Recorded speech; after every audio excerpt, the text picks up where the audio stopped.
Okay, what I'm working on here today is a Murray snow thrower. The augers are not working, so the first thing I'm going to do, for safety reasons, I'm going to disconnect the spark plug here. Then next, take and just loosen up these bolts for the belt cover here. Once they're loose, you can just simply pull the cover off. And the problem we have here is this belt here is all chewed up, and the spring that makes this return is broken, so we'll go ahead and repair these. Fortunately, this is my own machine and I have the paperwork for it, so I did get the part number to purchase a new belt. If you still have your old belt and it's intact enough, you can measure the outside circumference and the width, and you can purchase a belt that way. Or on the back, you can look it up by the model number.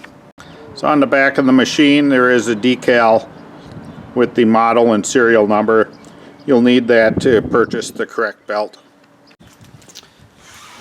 Okay, what I'm going to do is just uncoil the spring a little bit here, take a pliers, lock it on there, and make another hook on the end.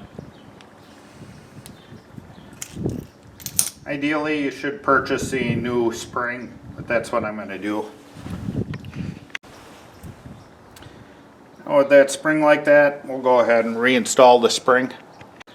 To install the spring, I'm going to take the pan off on the bottom here.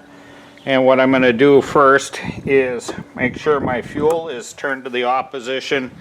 Our oil cap is on nice and tight. I'm going to flip the machine up on the front side.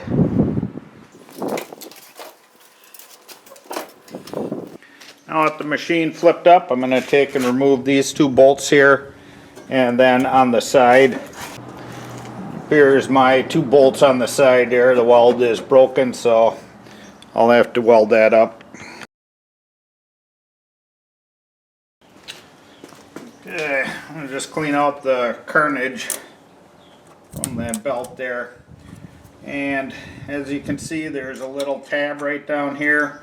That's where we're going to go and place the end of our spring on there.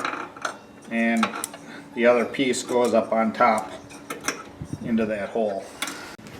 Okay, we'll replace these two bolts at the bottom of our little belly pan there, and we'll flip the machine back up.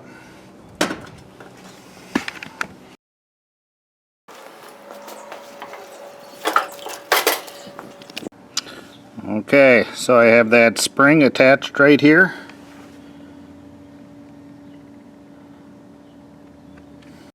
So on the pulley here, we have these keepers, keep the belt from flying off the pulley. So we just need to loosen these up. You don't have to remove them. Now that those are loose, there's plenty of room to slip the belt over the auger pulley.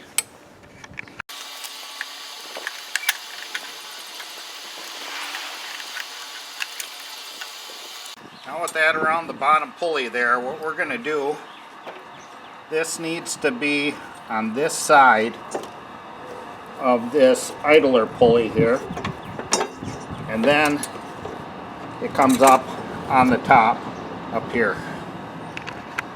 Now that you have that on there, you can just go ahead, rotate this around.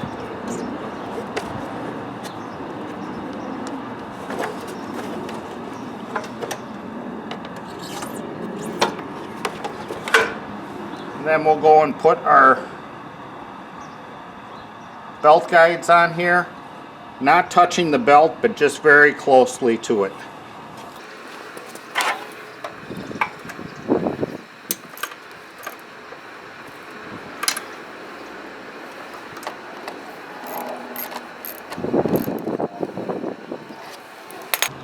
Okay, with that done, those tightened up, we'll take our belt cover here,